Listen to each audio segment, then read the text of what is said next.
नमस्कार।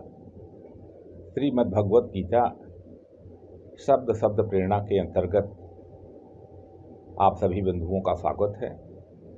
बंधुओं, चैत्र शुक्ल प्रतिपदा से हम हिंदुओं का नया वर्ष शुरू होता है, जो कि इस बार 9 अप्रैल सन 2024 दिन मंगलवार को आ रहा है। आप सभी को आने वाले हिंदू नववर्ष की बहुत बहुत शुभकामनाएं। सुरभित शीतल मंद मलय हो, नववर्ष शुभ मंगलमय हो। प्राचीन हमारी हिंदू संस्कृति, जिसमें सूर्योदय से नए दिन की शुरुआत होती है, और हमारे इसी परंपरा की नकल पूरी दुनिया ने किया था, लेकिन हम अंग्रेजों के पराधीन हुए। इस नाते विदेशियों ने हमारी नकल करके आधी रात में अपनी घड़ी का परिवर्तन किया, लेकिन हम जब गुलाम हो गए तो हमारी गुलामी की मानसिकता ने उनकी नकल करने को हमें तैयार कर दिया, और हम भी रात में 12 बजे अपने दिन का परिवर्तन करने लगे।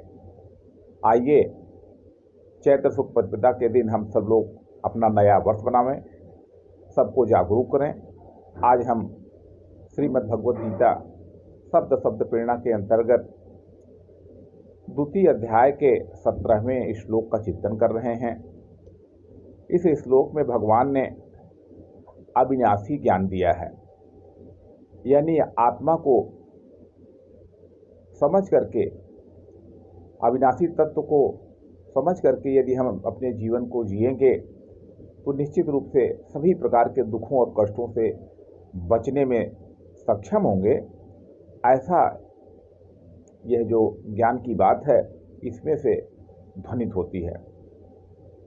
तो वह श्लोक इस प्रकार से है। श्री भगवानुवाच अविनाशी तु तद्विद्धि येन सर्वमिदं ततं विनाशमव्ययस्यास्य न कश्चित् कर्तुमर्हसि।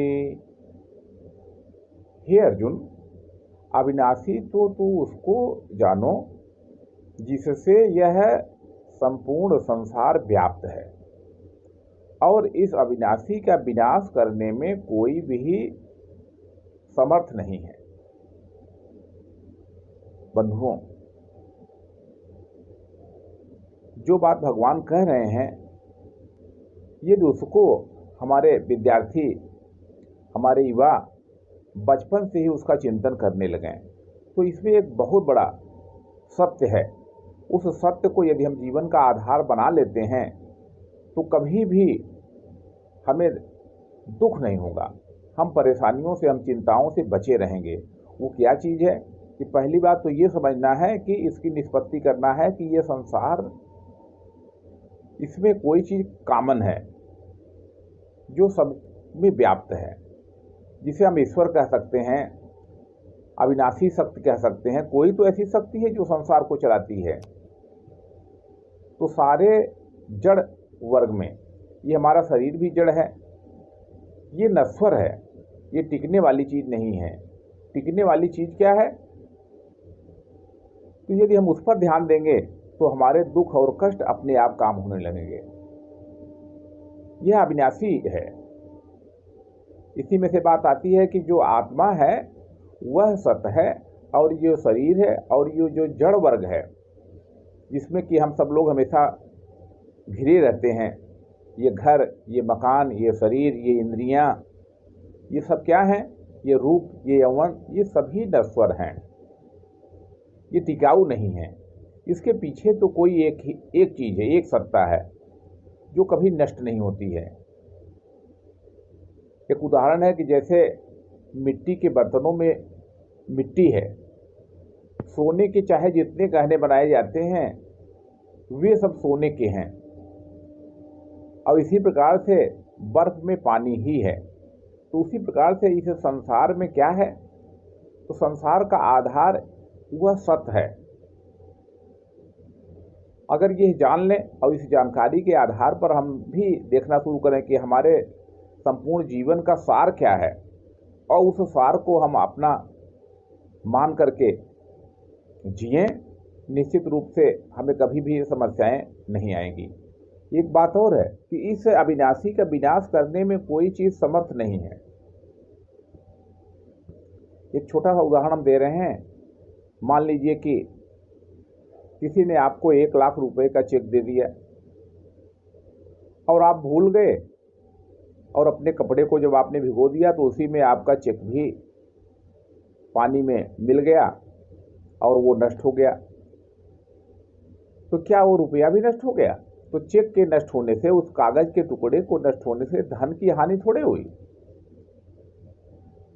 लेकिन यदि आपको ये ज्ञान नहीं है तो आप दुखी हो जाएंगे कि अरे हमारा रुपया तो चला गया। तो इसलिए ये जो शरीर विनाशी है, ये नष्ट होगा, इस जानकारी का बोध यदि हम सबको बना रहता है तो हम इस शरीर के नाते जो भी कष्ट उत्पन्न हो रहे हैं, मानसिक पीड़ाओं आ रही हैं, उन पीड़ाओं को हम सह सकेंगे, उन पीड़ाओं से हम बच सकेंगे। हम सब लोग देखते हैं कि इस शरीर के लिए कितना दुख भोगना पड़ता है।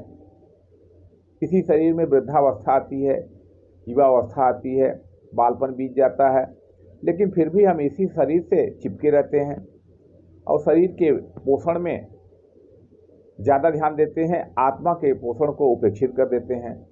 तो इसलिए इस अविनाशी ज्ञान के बारे में चिंतन हम करते रहें, और इसमें जितने भी विश्व में लोग हैं, जितने भी धर्मों के मानने वाले लोग हैं, उनके लिए भी एक संकेत है कि वास्तव में वह जो तत्व है इस संसार में व्याप्त हुआ है, येन सर्वविदं ततं, जिससे यह संपूर्ण जगत व्याप्त है, वो कोई अलग अलग नहीं है। उसको सब लोग अन्य अन्य नामों से कह सकते हैं।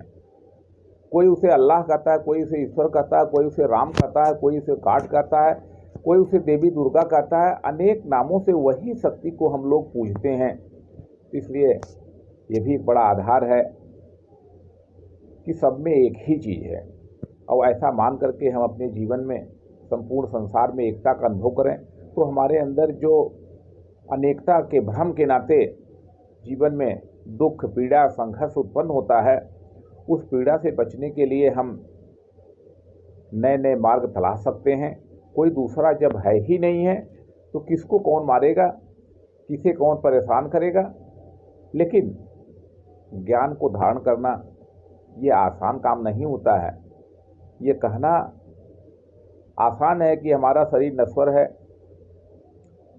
लेकिन इस ज्ञान के आधार पर जीवन में रचनाएं बनाना ये आसान काम नहीं है। लेकिन बचपन से, युवा काल से ही यदि हम उस चिंतन को स्वीकार कर लेते हैं तो समय के साथ हमारे जीवन में विकास होगा, उत्थान होगा। इसलिए श्रीमद् भगवद गीता का स्वाध्याय हम करेंगे तो भगवान ने अर्जुन को जो भी बातें बताई हैं उसको हम अपने जीवन का आधार बना पाएंगे, और उसके आधार पर इस राष्ट्र को, अपने समाज को हम नई दिशा देंगे। इसी के साथ मैं आज की बात को पूरी करता हूँ। कल पुनः एक नए श्लोक का पर चिंतन करेंगे। धन्यवाद।